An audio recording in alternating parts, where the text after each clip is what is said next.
নমস্কার। মার্কেট নিয়ে একটু আলোচনা করব, একটু অয়েল প্রাইস, ইউএস মার্কেট নিয়েও বলবো। তার সাথে সাথে টেকনিক্যাল অ্যানালিসিস নিফটির চার্টে এবং আরও ইন্ডেক্স এবং স্পেশালি মিড ক্যাপ চার্ট নিয়ে একটু আলোচনা করব।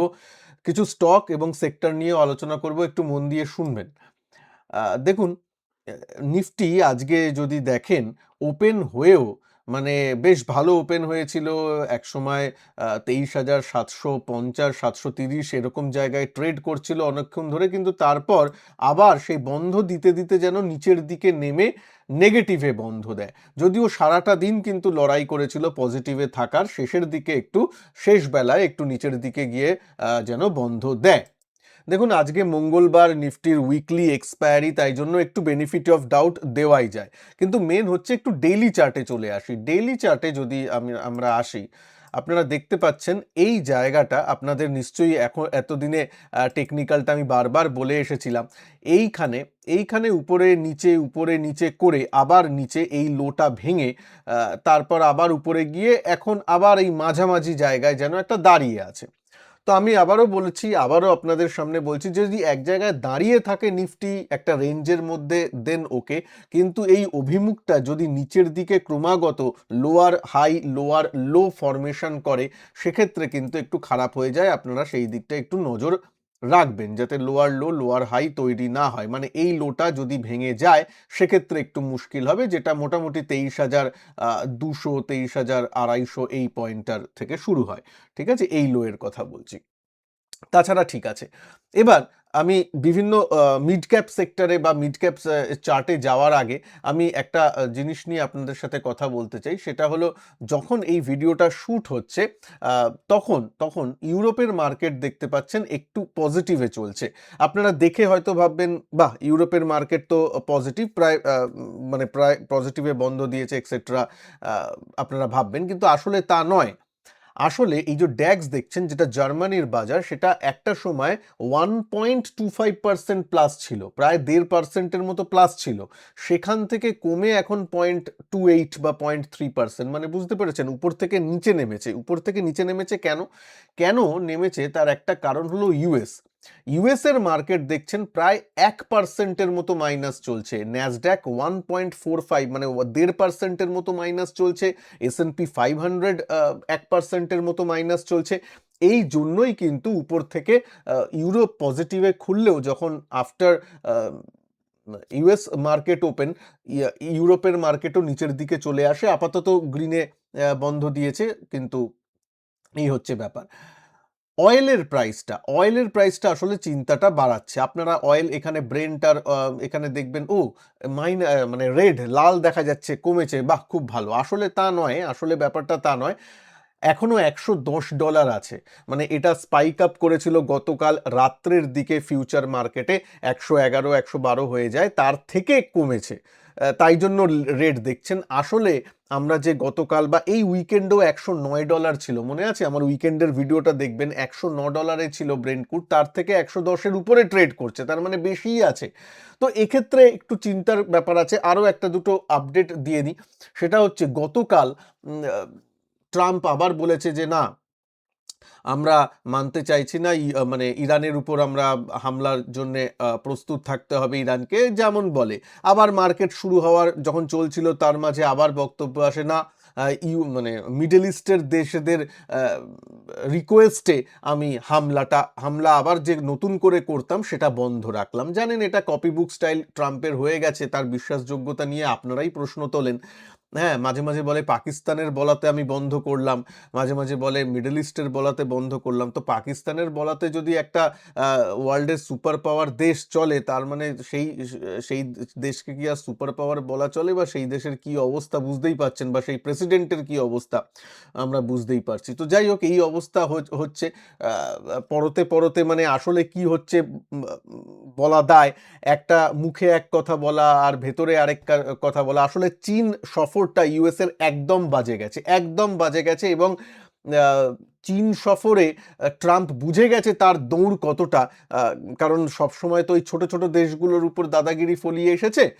স্পেশালি ইউরোপের উপর। ওই ইউরোপকেও তেমন, ইউরোপরা এমনই হয়ে গেছে যে তারা সবাই মিলে যে মাথা তুলে দাঁড়াচ্ছে তা ঠিক নয়, কারণ ওরা একটু ওই ভদ্র টাইপের, সামনে অতটা বলবে না, এরকম টাইপের অনেক লোক আছে। কিন্তু চায়না তো তা নয়, চায়না একদম সামনেই যা বলেছে, মানে সেটা বোঝাই যাচ্ছে। আপনারা একটু নিউজ কনফারেন্সগুলো দেখবেন, সেখানে শি জিনপিং এর সামনে একদম কেঁচো হয়েছিল ট্রাম্প। যাই হোক, এটা মানে অনেকে আপনারাই বলেছেন সেটা। প্লাস আরও কি ব্যালেন্সিং গেম চলছে দেখুন।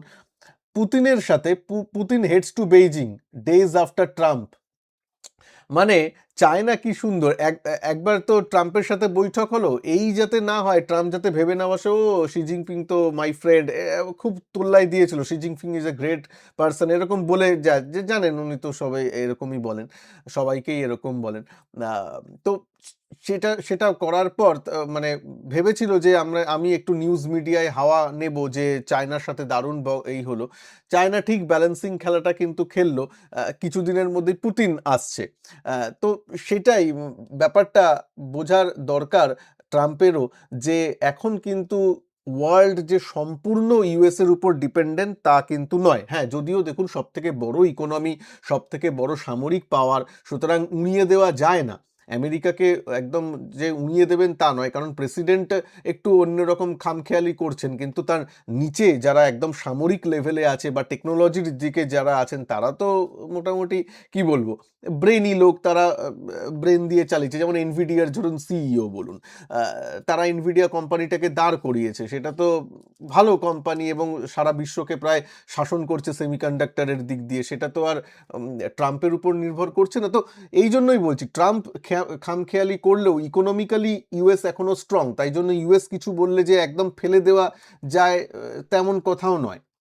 কিন্তু এই ব্যাপারগুলো চলছে, তার জন্য কিন্তু একটু নজরে রাখবেন। তো আবার নতুন করে একটু মনে হচ্ছে যেন ইরান ব্যাপারটা হচ্ছে, আর স্ট্রেট অফ হরমুজ একদমই খুলছে না। স্ট্রেট অফ হরমুজের জন্যই কিন্তু অয়েলের এই দুর্দশা হয়ে আছে। অয়েল যখন এই ব্রেন্টটা 110 থেকে যখন আমি বলছি 90 এর দিকে যাবে, 95 এর দিকে যাবে, তখন ইন্ডিয়ার জন্য একটু হলেও স্বস্তির নিঃশ্বাস আমরা হয়তো ফেলবো। সেটা এখনো হচ্ছে না। আরেকটা দিক যেটা আমি আপনি হয়তো সবসময় ব্যাপারে আসে না, সেটা 10 ইয়ার্সের যে বন্ড, যেটা ওদের যে 10 ইয়ার্স ট্রেজারি বিল বলুন বা বন্ড বলুন, সেটা 4.67%, আর 30 ইয়ারের যে বন্ড যেটা লং টার্মের, সেটা 5.18%-এ চলে গেছে। একটা ফিক্সড ইনকামের যে বন্ড, সেটা 30 ইয়ার্সের স্পেশালি যদি 5-এর উপরে চলে যায়, সেটা বিশাল বড় মানা হয়। মানে ওগুলো কখন যায়, যখন ইকোনমিক্যালি খুব সংকটের মনে হয় যে সংকটে যেতে পারে ইকোনমি, তখন ওই বন্ডের দামগুলো বাড়ে। তো সেটা 5-এর উপরে চলে গেছে, এবং 5-এর উপরে শুধু নয়, 5 টাচ অ্যান্ড গো নয়, 5.18 আমি যখন লাস্ট দেখছিলাম। দেখুন এখানেই দিয়েছে US treasury sell off eases traders eye highest 30-ইয়ার ইল্ড সিন্স 1999। এই যে 5.18 গেছে, সেটাকে ইল্ড বলে। সেটা 30 বছরের সব থেকে বেশি, মানে 1999-এ হয়েছিল, তার আগে হয়নি। মানে এই তারপরে আর হয়নি, 1999 থেকে এখন হয়নি, এই প্রথম 5.18-এ গেল 30-ইয়ার বন্ড ইল্ড। মানে বুঝতে পারছেন একটু একটু চিন্তার দিকে। দেখুন, আপনি হয়তো বলবেন ইউএস মার্কেট তো একদম উপরেই আছে, বা ঠিক আছে ইন্ডিয়ান মার্কেটও দাঁড়িয়ে আছে। এখন না দুরকম জিনিস হচ্ছে। এক, টাকা পয়সা দিয়ে একটু ফুলিয়ে ফাঁপিয়ে কিছু স্টককে ম্যানেজ করে ইন্ডেক্সকে ম্যানেজ করা হয়ে যাচ্ছে, ভেতরে ভেতরে তলে তলে অন্যান্য স্টকে কিন্তু ভালো বিয়ার মার্কেট চলছে। যে স্টকগুলোকে সত্যি ডাম্প করতে হবে সেই স্টকে বিয়ার মার্কেট চলছে, ইউএসএও তাই। ইউএসএ কয়েকটা স্টক এমন লেভেলে আছে আপনারা দেখলে অবাক হয়ে যাবেন। আর আমাদের মার্কেটে তো আছেই কেনস টেকনোলজি, বিয়ার মার্কেটে কি চলছে না, উপর থেকে প্রায় 40-50% কারেক্ট করেছে। হ্যাল বিয়ার মার্কেট বলবো না, কিন্তু তাও তো হাই 5500-তে হাই করেছিল। সেই 5500 থেকে এখন কতটা দূরে। তাও যারা ইউএস মার্কেটকে নিয়ে ভাবেন যে ইউএস মার্কেট তো দারুণ, দেখুন ইন্ডেক্স তো আপনি কিনে পুরো বসে থাকবেন না, পোর্টফোলিওতে কি থাকবে? পোর্টফোলিওতে আপনার থাকবে ধরুন টেসলা। টেসলা টেসলাই দেখুন টপ থেকে, ঠিক আছে, টেসলাই ধরুন এই যে এখানে টপ ছিল, রিসেন্ট টপ থেকে আমি বলছি, রিসেন্ট টপ থেকে এখন 21% মাইনাস হয়ে আছে। থিওরিটিক্যালি উপর থেকে 20% মাইনাস, মানে বিয়ার মার্কেটে। আচ্ছা, কয়েকটা স্টক ভালো আছে, ঠিক আছে। মাইক্রোসফট আমার আপনার সবার প্রিয় স্টক, সবার প্রিয় স্টক, মানে সবাই ইউজ করি প্রত্যেক দিন। প্রত্যেক দিন এই উইন্ডোজ ইউজ করি, মেল ইউজ করি, এই টপ থেকে দেখুন, টপ থেকে এখন পর্যন্ত নিচে গেছিল 34%, এখন পর্যন্ত 22% মাইনাস হয়ে আছে। আপনারা তো দেখছেন ইউএস মার্কেট হাইয়ে আছে, সবাই ভাবছেন ও ইউএস মার্কেট ভালো, আমার কমেন্টও আসে ইউএস মার্কেটই ভালো, ইন্ডিয়ান মার্কেট একদমই খারাপ। আরে মশাই না, ইউএস এর যারা যেসব মানে যারা mutual fund, index mutual fund না, বা পোর্টফোলিও যারা তৈরি করে কাজ করে, তাদের তো তাদের কি থাকবে, তাদের কি শুধু ইন্ডেক্স নেওয়া থাকবে? তা তো নয়, স্টক নেওয়া থাকবে, মাইক্রোসফট, টেসলা, অ্যাপেল। সেগুলো দেখুন উপর থেকে 20% মাইনাস হয়ে আছে মশাই, 20%, 1-2% নয়, এগুলো লার্জ ক্যাপ, লার্জ ক্যাপও নয়, এগুলো মেগা ক্যাপ, এক একটার মার্কেট ক্যাপ কয়েক ট্রিলিয়নও, সবগুলোকে যদি মিলিয়ে নেন। ঠিক আছে, অ্যাপেল, অ্যাপেল অ্যাপেল দেখুন হাইতে আছে, তাই জন্য মার্কেটকে এই আছে, তার জন্য মার্কেট একটু উপরের দিকে আছে। তাই তাই আমি এই জন্যই বলছি সব স্টক যে উপরের দিকে আছে তা নয়। গুগল, গুগল একটু উপরের দিকে আছে, আবার মাইক্রোসফট ডাউন দেখছেন। নেটফ্লিক্স, নেটফ্লিক্স আমার আপনি সবাই ইউজ করি, দেখুন উপর থেকে এখনো পর্যন্ত প্রায় 31% মাইনাস, ভাবুন 31% মাইনাস হয়ে আছে। সুতরাং আমি এটাই বলতে চেষ্টা করছি, এখন কি হচ্ছে, কয়েকটা স্টককে দাঁড় করিয়ে বা কয়েকটা ইন্ডেক্সকে ঠিক একটু ম্যানেজ করে এদিক ওদিক করে করা হচ্ছে, কিন্তু আসলে আসলে অনেক স্টকে কিন্তু যেগুলো ডাম্প করতে চাইছে সেগুলোতে বিয়ার মার্কেট চলছে, এই জন্য পোর্টফোলিওতে কিন্তু অন্যরকম দেখা দিচ্ছে। ওকে, তো আর এই কারণেই এবার ইন্ডিয়ান মার্কেটে আসবো, এবং এই কারণেই কিন্তু আমাদের টেকনিক্যাল অ্যানালিসিসটা একটু জানা দরকার, তাতে কোট আনকোট স্টকে আমরা ফেঁসে যাব না, অ্যাটলিস্ট স্টপ লসটা কোথায় রাখতে হয় জানতে পারবো, অ্যাটলিস্ট কখন বেরিয়ে যেতে হবে স্টক থেকে, কখন স্ট্রাকচারটা খারাপ হচ্ছে, বিয়ারিশ হচ্ছে, সেগুলো একটু জানতে পারবো, একটু হলেও ধারণা করতে পারবো।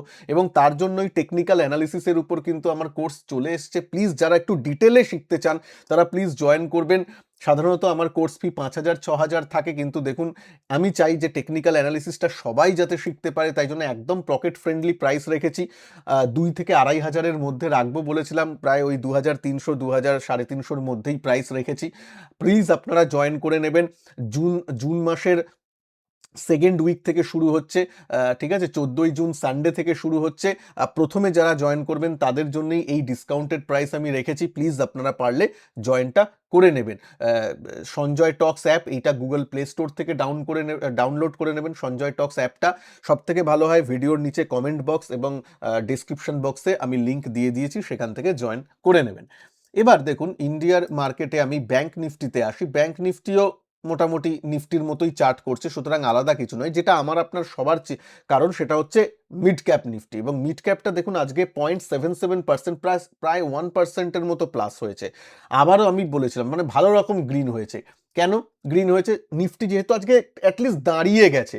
আমি গত ভিডিওতেই বলেছি নিফটিকে যে হু হু করে বাড়তে হবে তা নয়, নিফটি যদি অ্যাটলিস্ট এক জায়গায় দাঁড়িয়েও থাকে তাহলেও হয়তো মিড ক্যাপ স্মল ক্যাপটা স্টকগুলো দাঁড়িয়ে যাবে এবং মানে ভালো পারফরমেন্স করবে, অ্যাটলিস্ট ইন্ডেক্স লেভেলে তো ভালো পারফরমেন্স করবে।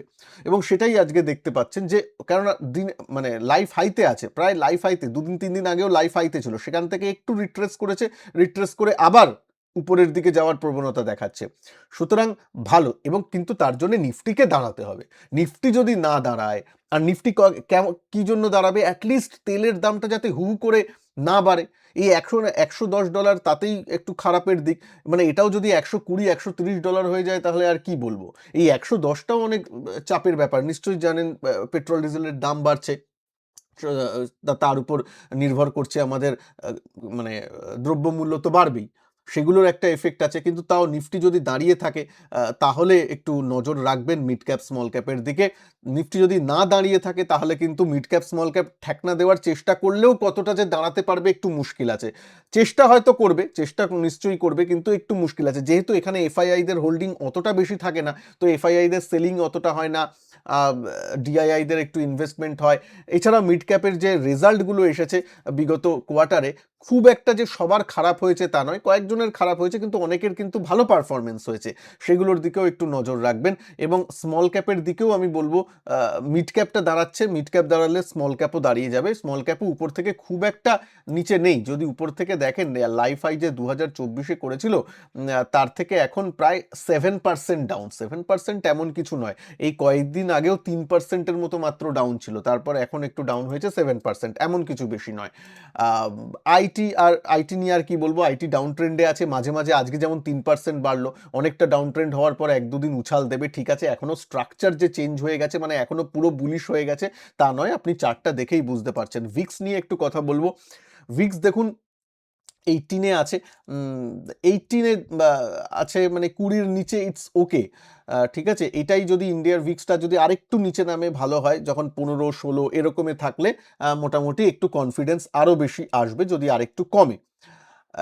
কিছু স্টক নিয়ে কথা বলবো, তার মধ্যে একটা স্টক নিয়ে বলি, সেটা হচ্ছে ভিবিএল। আপনাদেরই প্রশ্ন আছে ভিবিএল, সেটার দিকে একটু নজর কেন রাখবেন বলছি। ভিবিএল এই জিনিসগুলো একটু মিড ক্যাপ জাতীয় স্টক, ধরুন আমি বলছি, এখন হয়তো মার্কেট ক্যাপটা অনেক বেড়ে গেছে, কিন্তু ওই অর্থে মানে আমি লার্জ ক্যাপ বা বিশাল মেগা ক্যাপ বলছি না, মানে ওগুলো লার্সেন অ্যান্ড টিউব্রো ওইসব টাইপের তো নয়, আমি জাস্ট নর্মাল বলছি। এবার ভিবিএল স্টকগুলো কি হয়, যদি নিফটি না দাঁড়ায় তাহলে কিন্তু মুশকিল আছে। ভিবিএল এখন 510 এরকমে চলছে, 500-তে 500-র নিচে চলে গেলে একটু খারাপ সেন্টিমেন্ট ওয়াইজ হবে। 500-র উপরে যতক্ষণ আছে ঠিক আছে, কারণ ভিবিএল নিয়ে আপনাদের অনেকের প্রশ্ন এসেছিল, কোনো ফিনান্সিয়াল অ্যাডভাইস হিসাবে নেবেন না, তাই জন্য আমি ভিবিএলটাকে কভার করলাম। এমনিতে কোম্পানিটা খারাপ নয়, কিন্তু আবার বলছি যদি নিফটি না দাঁড়ায় তাহলে মিড ক্যাপ জাতীয় স্টকগুলো দাঁড়া বা লার্জ মিড ক্যাপ জাতীয় স্টকগুলো দাঁড়ানো একটু মুশকিল হয়। নিফটি দাঁড়ালে ঠিক আছে, তবে যে কোনো কাজ করবেন স্টপ লস ছাড়া কাজ কিন্তু করবেন না। আর যেটা আপনাদেরও প্রশ্ন আসে, একটা দুটো স্টক কভার করি, সেগুলো হচ্ছে পিএফসি, পাওয়ার ফিনান্স কর্পোরেশন, সিজি পাওয়ার, এগুলো নিয়ে কথা আসে। দেখুন এগুলো আমি সিজি পাওয়ার এইসব জায়গায় কভার করেছিলাম যখন এখানে ছিল, মনে আছে? তখন থেকে দেখুন সেখান থেকে অনেকটা রান দিয়েছে, তারপর একটু দাঁড়াবে, এটা তো স্বাভাবিক ব্যাপার, তাই না? তো সিজি পাওয়ার নিয়ে বলা ছিল, পাওয়ার সেক্টরে সিজি পাওয়ার, পিএফসি এগুলো ভালো, তবুও সরকারি কোম্পানিগুলোতে একটু জানেন সরকারি রেড টেপ থাকে, তাই জন্য সেগুলো যে লং টার্মে অনেক কিছু করে দেবে সেটা আমার অতটা বিশ্বাসও নেই, কেননা হিস্টোরিক্যালি করেনি, এখন পরে কি হবে জানি না। তাও একটু ভালো করলে আবার ওএফএস এর খাড়া ঝুলে যায়, তাই জন্য। তবে সিজি পাওয়ার টাওয়ার ভালো, তবে উঁচু দামে ফেসে যাবেন না, কারণ সিজি পাওয়ারের পিই রেশিও এখনো অনেক বেশি, সেই জন্য খারাপ যখন সময়গুলো আসবে একটা লিস্ট তৈরি করে রাখুন, খারাপ সময় নেবেন।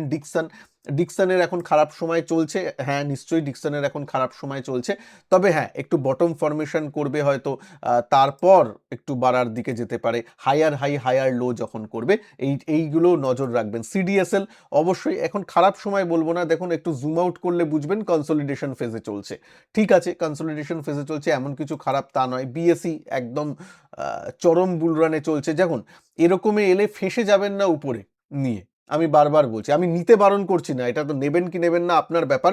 সাধারণত টেকনিক্যালি আমি যখন পার্সোনালি ট্রেড করি, যখন স্টকটা এরকম হু হু করে বাড়ছে, তখন আমি রিট্রেসমেন্টের জন্য ওয়েট করি। দেখুন মাঝে মাঝেই সময় দেয়, এই জায়গাটা দেখুন, এই জায়গায় কনসলিডেট করেছিল কবে, এপ্রিল মাসেই চান্স দিয়েছিল, ঠিক আছে, এখন তো মে, তাহলে এপ্রিল মাসেই চান্স দিয়েছিল, দেখতে পাচ্ছেন। তো এইসবে চান্স পাবেন, তখন একটু মানে মার্চ এপ্রিলেই সময় দিয়েছিল, তো একটু সময় পাবেন, একটু সুযোগ দেবে, যখন দেখুন বিএসইও নিচে এসেছিল। এই নয় যে বিএসই এমন স্টক যে ভগবানের মতো জীবনের নিচে আসেইনি, না, অনেক চান্স দিয়েছিল, আবারও দেবে। তো এই জন্য ফোমোতে পড়বেন না, একটু স্টপ লস রেখে কাজগুলো করবেন, এবং স্টপ লস হিট হলে বেরিয়ে যেতে হবে, সেটা যারা না করতে পারেন মুশকিল। এবং সেই মেন্টালিটি শেখাবার জন্যই যারা সেইগুলো শিখতে চান একটু সায়েন্টিফিক ওয়েতে, একটু টেকনিক্যাল অ্যানালিসিসের কোর্সে পারলে ভর্তি হয়ে নেবেন, আর চ্যানেলকে পারলে একটু সাবস্ক্রাইব করে নেবেন ফ্রি অফ কস্টে, কারণ আমি লাইভেও আসবো, রিসেন্টলি লাইভে আসার প্ল্যান আছে, সেখানে লাইভ আপনাদের প্রশ্নোত্তরও নেব। ভিডিওটাকে ভালো লাগলে একটু লাইক করে দেবেন। আবারও বলছি, একটু বিদেশের মার্কেটের দিকে নজর রাখবেন, স্পেশালি আমি বলবো বন্ড ইল্ডটা অতটা না ফলো করলেও অ্যাটলিস্ট অয়েলটা ফলো করুন, ঠিক আছে, অয়েলটা ফলো করলেও কাজটা হয়ে যাবে। যখন আপনাদের সাথে কথা বলছি, ইউএস মার্কেটে একটু দাঁড়াবার চেষ্টা করছে, ন্যাসড্যাক -1.5 ছিল, এখন 1%, সুতরাং একটু হয়তো উপরে যাওয়ার চেষ্টা করছে, দেখা যাক ক্লোজিংটা কেমন হয়। অয়েলের দিকে একটু নজর রাখবেন ইন্ডিয়ার পার্সপেক্টিভে বলছি। আর আবারও মনে করিয়ে দিই, নিফটি যদি দাঁড়িয়ে যায় তাহলে মিড ক্যাপের দিকে একটু নজর রাখবেন। ভালো থাকবেন সবাই, নমস্কার, জয় হিন্দ, বন্দে মাতরম।